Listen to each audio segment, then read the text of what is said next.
This is Odus and Ladders, a segment of FS Formula Life TV with Flores, Venerable Ezu, a true life experience of his teen births and 10 miscarriages. It is a journey through the bears, sorrow, and triumph of motherhood. Journey with us through this life-changing experience. An experience, yet also manifestation and expression of God's power, mercy, and favor. I bet we will have no choice but to join us to glorify this awesome God.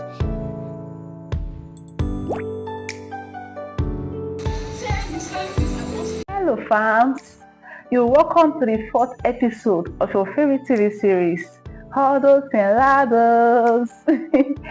If this is your first time of joining us, I welcome you especially with the love of Christ.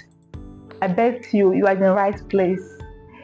Just scroll down a little, you'll see episode 1, 2, and 3. Watch them and return to this episode 4. Let's journey together. In episode 3, I remember I said I broke the news of my pregnancy to my husband. And like I said, it's doing bounds. And also, I said some words of prayers unconsciously. Remember I did say some thoughts were also running in my head, and I asked you to guess what the thoughts here. Actually, I received a handful of comments guessing what the thoughts were, and I really appreciate you all. Anyway, the thought that ran in my head were as follows. Where do I go shopping for those baby? Is it a boy or a girl? If it's a baby girl, I will have little shopping to do because the ones I bought with baby Lisa, I still have few, even though I'll give you some out. And if he's a baby boy,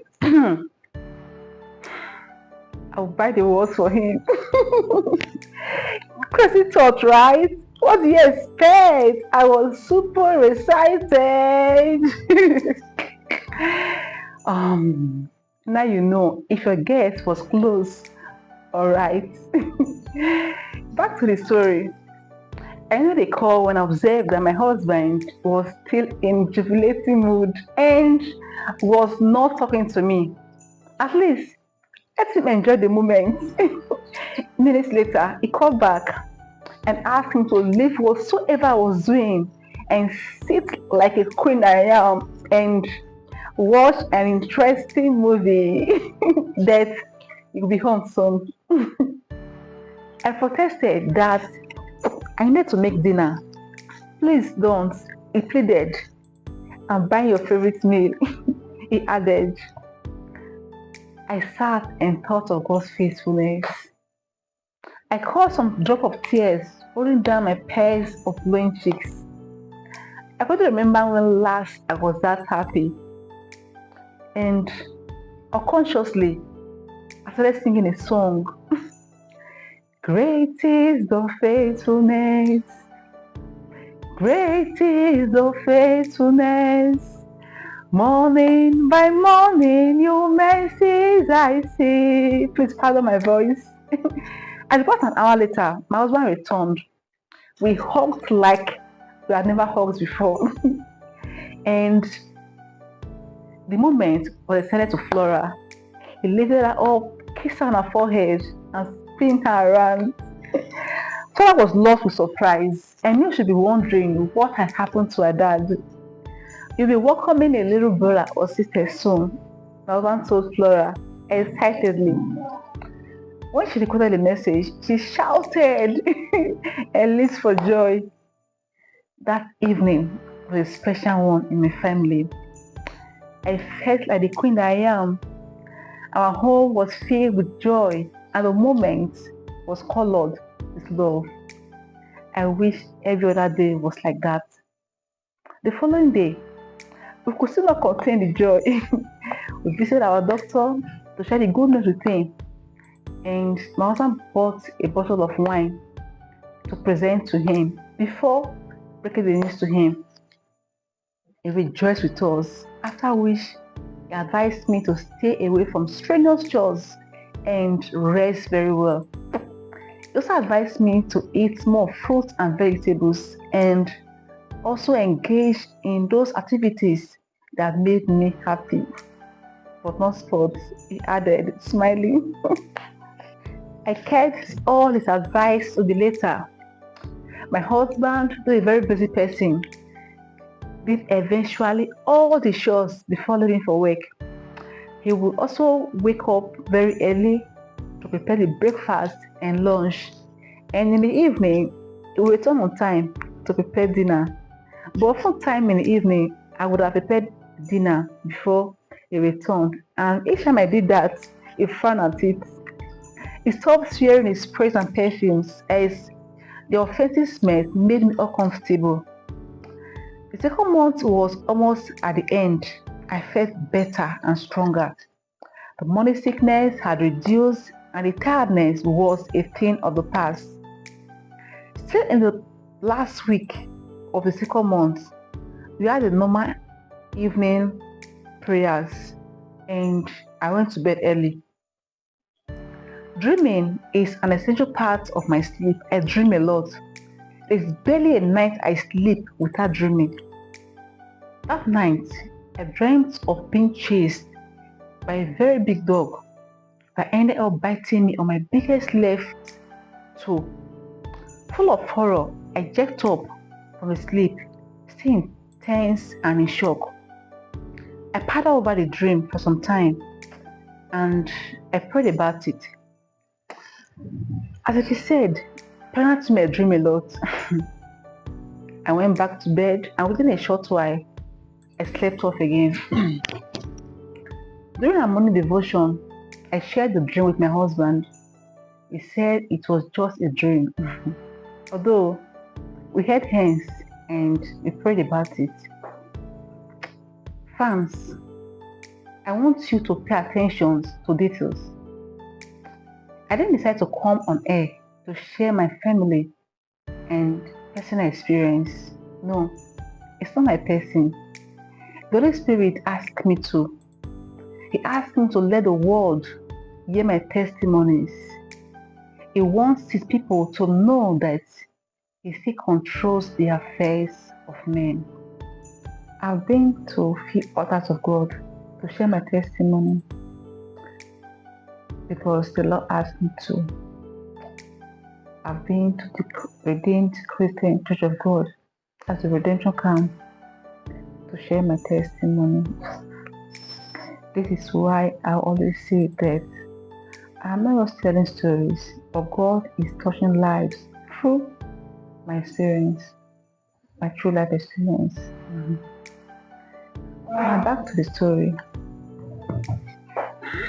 That evening at about 6 p.m., I felt funny.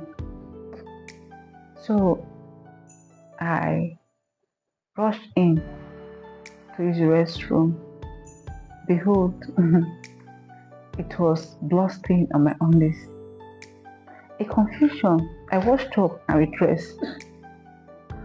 While I was still pondering on what I observed, I felt the same urge.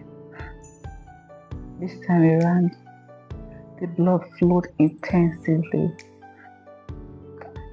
Full of horror, I picked up my phone and called my husband, who was not yet back from work. He picked and spoke to calm my nerves. He asked me to see the doctor immediately that he would miss me there. I did at once. At the hospital, I was placed on bed rest after treatment I had administered to control the situation. It was as if the drugs and injections were the devil's advocates. The flow became severe. I sent for the doctor, but the nurse came instead.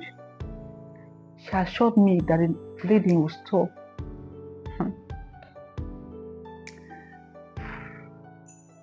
The blood flow got out of control.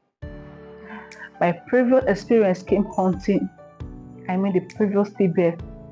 Fear clothed me. Not again. I unconsciously exclaimed. I gave my husband an SOS call and within 15 minutes, he rushed in. She must have stressed herself, said the doctor to my husband, who seemed more confused than I was. I didn't, doctor. I protested with a nervous voice, mixed with a measure of anger and confusion. Bobby tried to calm me, assuring me that all was well. Talking about stressing myself, I had done virtually nothing that day. The floor was swept by my husband, and the dishes were also washed by him before he left for work. I remembered playing hockey with Flora's pregnancy when I was 3 months gone. I did almost all chores and exercised regularly, even a few weeks before her delivery, yet I had my baby and in good time without much labor. But there was the doctor talking about stress. Minutes later, the doctor walked in with a scan result that was conducted when I arrived at the hospital. Can I talk to you in private, Mr. Ezo? The doctor asked my husband as he turned to leave. Is that the scan result? I asked in dismay, but got no response from either of them. I was sure the situation was not a good one. Otherwise, why would he want to talk to my husband in private? After all, nobody hides a good or positive report. The doctor walked back to my bedside. From the look on his face, it was clear that he was looking for an euphemism to present the reality.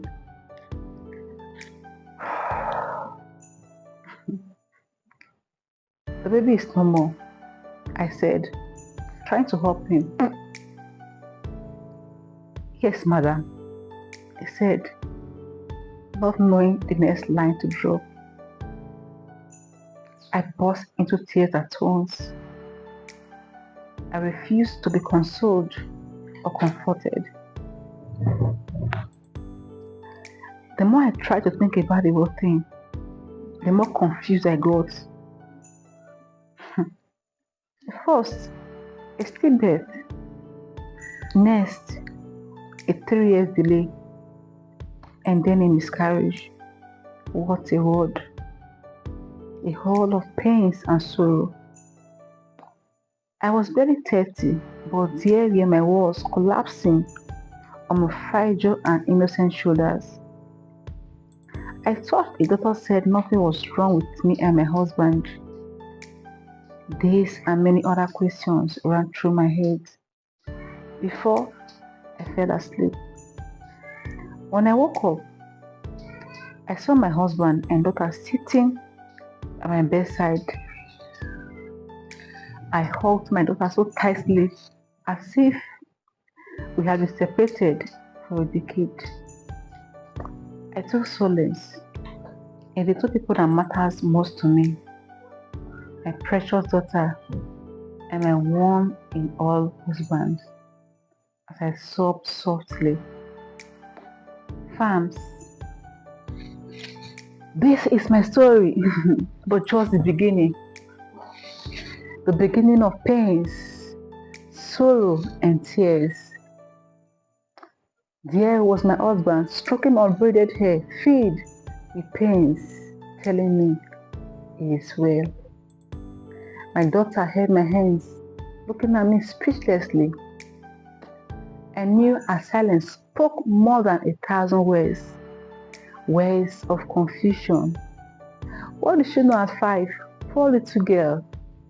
It is well. It's a good phrase, but I needed to hear more than that.